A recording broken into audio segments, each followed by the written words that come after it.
गुरुर्ब्रह्मा गुरुर्विष्णु गुरुर्देवो महेश्वराय गुरुर् साक्षात् परं ब्रह्म तस्मै श्री गुरुवे नमः। गुरु, आज हम बात करेंगे अपनी आध्यात्मिक यात्रा में गुरु के महत्व की। हमारे जीवन में गुरु का क्या महत्व है? हमारे जीवन में गुरु का वही महत्व है जो हमारी जीवन में हमारी सांसों का या ब्रेथ का है। श्वासों का आना जाना जीवन है और जीवन को सफल बनाना गुरु है, गुरु का दायित्व है।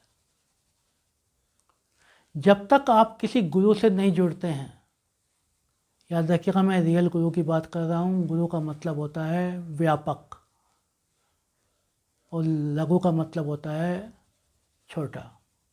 गुरु शिष्य,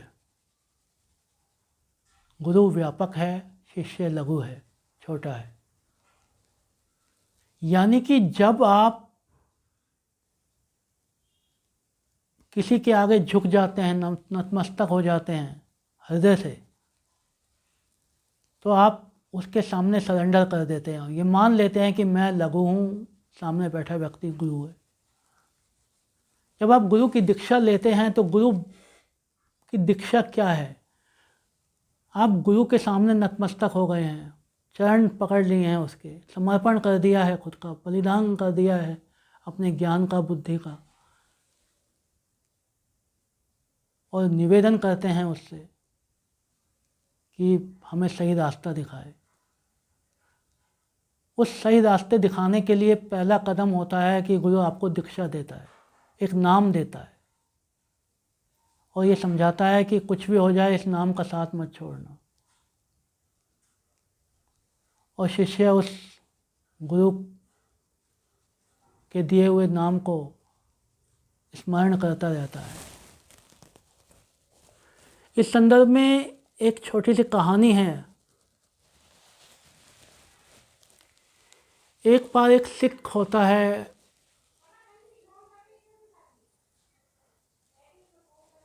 और सिख के बुरे समय की वजह से उसके साथ, उसके पास से सब छिन जाता है। उसका घर परिवार छिन जाता है, उसके पैसे चले जाते हैं, बिल्कुल निस्सहाय व्यक्ति हो जाता है। यहाँ तक कि आज उसके पास खाने के लिए पैसा भी नहीं है। और वो किसी गुरुद्वारे में जाकर गुरुद्वारे की सीढ़ियों पे बैठ जाता है। किस्मत की बात है कि उस समय गुरु रामदास गुरुद्वारे से गुजर रहे होते हैं, गुरुद्वारे में मत्था टेकने आते हैं। जैसे ही वो बाहर निकलते हैं, उस व्यक्ति को परेशान, सिख को परेशान देखते हैं तो कहते हैं, हे सिख, तो कैसे उदास बैठा है, क्या हुआ है तेरे साथ, बता। वो सारी कहानी अपनी रामदास को बताता है। रामदास तभी उसे शिक्षा देते हैं, एक मंत्र देते हैं और कहते हैं कि इस मंत्र का साथ कभी मत छोड़ना, इस नाम का साथ कभी मत छोड़ना।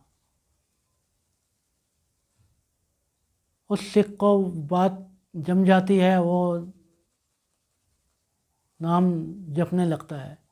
और जाप की महिमा यह है, आप देखेंगे इस कहानी में, जाप की महिमा वो है जो आपके पूरे जीवन को परिवर्तित कर सकती है, यदि आपने उसका साथ नहीं छोड़ा तो।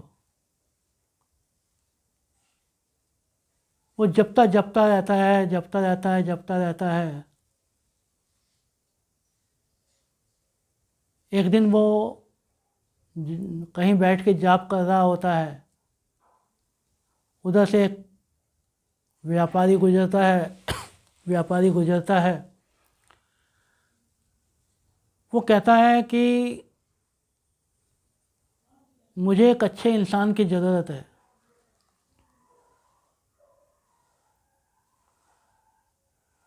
क्या तुम मेरे लिए काम करोगे? वो कहता है, हाँ मैं आपके लिए काम करूँगा। क्या काम करना होगा? वो कहता है, मेरे पास ज़मीनें बहुत हैं, मेरे को देख रेख के लिए बंदा चाहिए। वो उसको अपने फार्म हाउस पे ले जाता है, काम पे रख लेता है, रहने के लिए जगह दे देता है। कहता है इसकी देख रेख करना। वो देख रेख करता है, बड़ी ईमानदारी से काम करता है और व्यापार की तरक्की होने लगती है और ज़मीनें खरीद लेते हैं। तो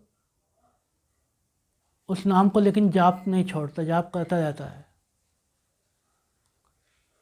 उसके बाद एक ज़मीन का टुकड़ा ले लेता है खुद का, उस पर घर भी बना लेता है और खेती भी करता है और धीरे धीरे उसका भी व्यापार बढ़ने लगता है।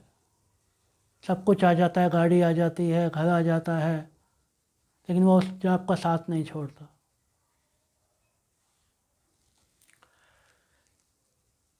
फिर जब बहुत पैसा हो जाता है उसके पास, वो कहता है कि मुझे किसी ने ये नाम दिया था, उसकी वजह से आज सब कुछ है मेरे पास, काश वो व्यक्ति मुझे वापस मिल जाए।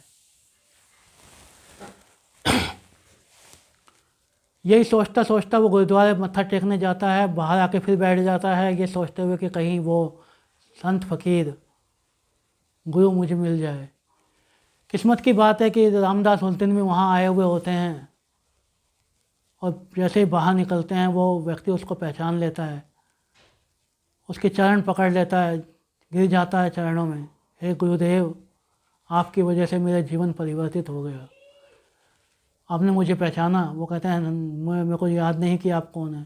तो उसको याद दिलवाता है कि कई साल पहले आप यहाँ आए थे, एक यहीं बैठा हुआ एक इंसान था जो सब तरफ से हार चुका था, यहाँ तक कि मरने की सोचने लगा था। आपने उसे एक नाम दिया, उस नाम की वजह से मेरे पास आज सब कुछ है। उसको याद आता है, अच्छा तुम वो हो, ठीक ठाक हो, सब कुछ सही है? हाँ, कहता है सब कुछ सही है, आज मुझे कुछ और दे जाइए। चरण पकड़ लेता है। रामदास अंदर से अपने शिष्य को कह के सुखमणि का गुटखा मंगवाते हैं और एक पन्ना खोल के उसको देते हैं और कहते हैं कि ये मंत्र जाप करना या ये दोहा जाप करना, तेरा इस जन्म में तो तरक्की हो ही गई है, परलोक में भी तेरा काम बन जाएगा। फिर चरण पकड़ लेता है और आशीर्वाद लेता है उनसे और दूसरे नए मंत्र को भी जाप करने लगता है, नए दोहे को भी जाप करने लगता है। अंत में जब अपने परलोक की तरफ जाता है तो उसको सदगति मिलती है। तो ये महिमा है गुरु की। गुरु चाहे तो क्या नहीं कर सकता। यदि आप आध्यात्मिक क्षेत्र में आगे बढ़ना चाहते हैं तो गुरु का होना बहुत ज़रूरी है। गुरु एक व्यक्ति भी हो सकता है, एक वस्तु भी हो सकती है, जिससे आपको सीखने को मिले वो गुरु है। एक स्त्री भी हो सकती है, एक बहन बेटी भी हो सकती है, माँ भी हो सकती है। गुरु किसी भी रूप में आपके सामने आ सकता है, बस आवश्यकता है उसे आप उसे पहचानें और उनके दिए हुए नाम को, उनकी दी हुई आस्था को, उनके दिए हुए दीक्षा को शिरोधार्य करके चल सकें। जैसा जैसा वो कहता है वैसा वैसा कर सकें, बिना अपना दिमाग लगाए हुए। कई लोग होते हैं कि कहते हैं कि छोड़, अब कौन सा गुरु देख रहा है अपन को, कर लेंगे जाप, आज नहीं कल कर लेंगे, परसों कर लेंगे। लेकिन मैं आपसे गारंटेड कहता हूँ कि फिर वो आप नाम का फ़ायदा नहीं उठा पाएंगे। तो जैसा जैसा गुरु कहे वैसा वैसा करते रहें, तो एक दिन आपका बेड़ा पार हो जाएगा। न केवल इस जन्म में बल्कि अन्य दूसरे लोक में भी, परलोक में भी दिक्कतें आपको नहीं आएंगी। जय माता दी।